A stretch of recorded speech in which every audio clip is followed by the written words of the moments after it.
आप अगर कपटी हैं, छली हैं, बेईमान हैं, प्रपंच हैं, जैसे भी हैं, झूठ बोलते हैं, निंदा करते हैं, चुगली करते हैं, गलत काम करते हैं, तो भी मेरा निवेदन है शंकर के मंदिर जरूर जाओ, शंकर की कथा में जरूर बैठो। क्यों? एक मंदिर के दरवाजे पर लिखा हुआ था, अगर आपका मन गंदा है तो मंदिर जरूर आना, मंदिर जरूर आना। किसी ने पूछा, गुरुदेव ये मंदिर के दरवाजे पर लिखा है कि मन गंदा है तो मंदिर जरूर जाओ, उसका कारण क्या है? हमने कहा कारण केवल इतना सा है, बच्चा नाली में गिरता है, बच्चा धूल में गिरता है, बच्चा रज में गिरता है, बच्चा कीचड़ में गिरता है तो पड़ोसी साफ नहीं करता। उस बच्चे को अगर गंदगी हो गई है, बच्चे गंदगी में आ गया तो उसको कोई पड़ोसी साफ नहीं करेगा, उसको कोई पड़ोसन साफ नहीं करेगी, उसको देवरानी जेठानी साफ नहीं करेगी। बच्चा अगर कीचड़ में गिरा है तो उसको उसकी मां और बाप ही साफ करेंगे। उसी तरह मन गंदा हो गया, चित्तवृत्ति खराब हो गई तो मेरे ये बाप के पास जाओ, मेरी ये माता के पास जाना, और ये मेरा बाप, ये मेरी मां तुम्हारी जीवन की गंदगी को समाप्त कर देंगे। दुख आया, तकलीफ आई, कष्ट आया, रोग आई, बीमारी आई, तकलीफ हुई है, कहीं मत जाना, ये मेरे माँ बाप के पास जाना, शंकर और पार्वती के पास, उमा महेश्वर के पास जाना, ध्रुमा ध्रुमावती के पास जाना, कमल कमला के पास जाना, तारा तारेश्वर के पास जाना, भोले शंकर के पास जाना। जब मेरा शंभु मिलेगा तो ये सारी गंदगियां मिटा देगा। रोग समाप्त। अकाल मृत्यु वो मरे जो काम करे चंडाल का, काल उसका क्या बिगाड़े जो भक्त हो महाकाल का। वो देगा, छप्पर फाड़ कर देगा।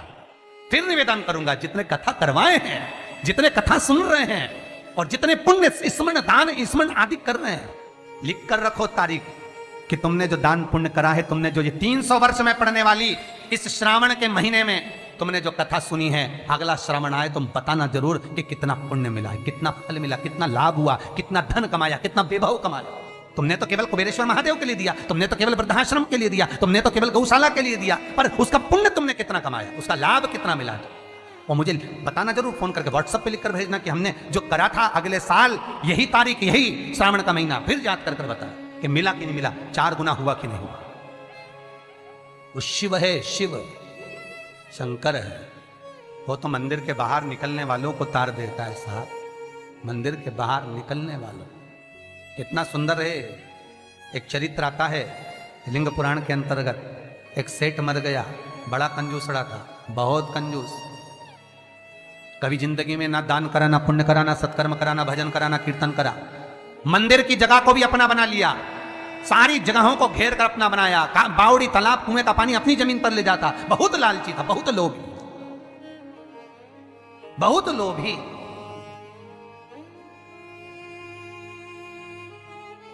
बस उसने अपनी पत्नी से एक बात कही थी कि मैं मरूं तो इतना सा करना, एक इतना सा काम करना कि किसी शंकर के मंदिर के बाहर कचरा पड़ा हो, धूल पड़ी हो, मट्टी पड़ी हो, उसको लाकर मेरे शरीर पर डाल दे, बस, और कुछ मत।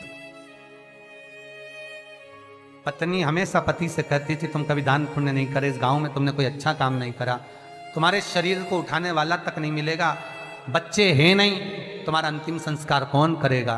पति कहता है बस तुझसे जो कहा वो करना, और कोई दान नहीं, कोई पुण्य नहीं, कोई सत्कर्म नहीं, कुछ भी मत करना। पैसा जोड़ जोड़ के मर गया। इतना सा कह गया, मरूं तो मंदिर के बाहर, शंकर के मंदिर के बाहर की मिट्टी, रज, कचरा शरीर पे डाल देना। कोई गांव के लोग नहीं आए महाराज, पत्नी गई, केवल मिट्टी लाकर शरीर पर डाल दी। लिंग पुराण कहती है भगवान शंकर के गण स्वयं नीचे आए, गांव के लोगों का रूप रख लिया, उसका अर्ची तैयार करी, शिवधाम अर्थात शमशान लेकर गए। तो पत्नी पूछती है तुम कौन हो? गांव के लोग तो आए नहीं, तुम हो कौन?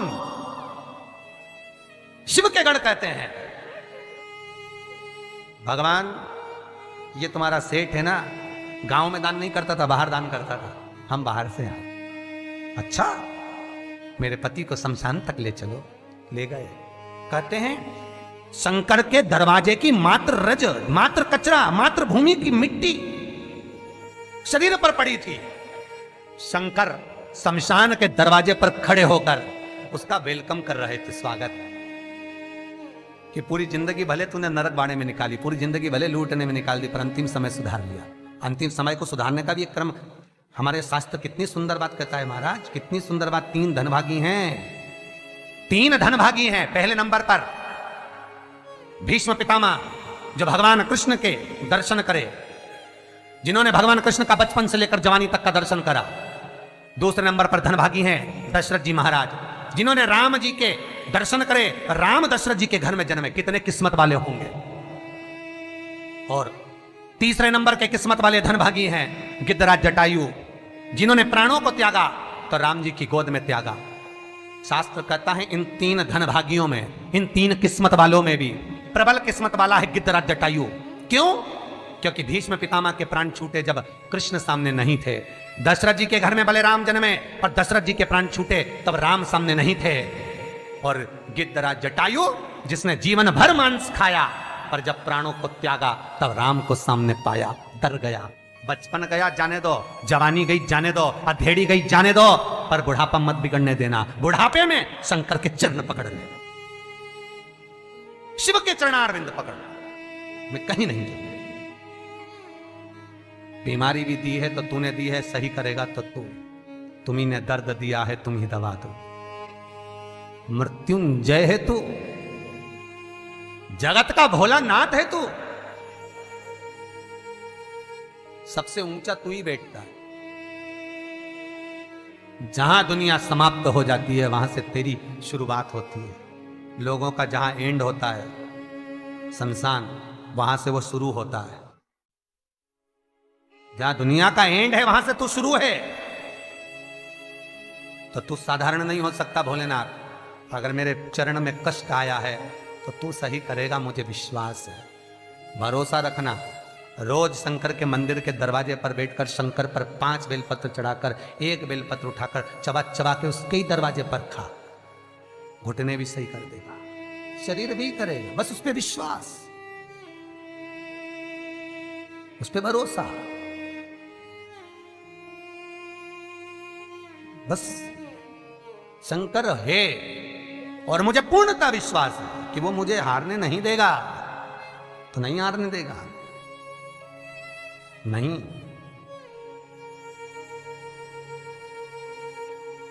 वो जीतने का लक्ष्य तक तो शिव ही दे सकता है, दूसरा नहीं। शंकर के सिवा कोई नहीं हो सकता महाराज।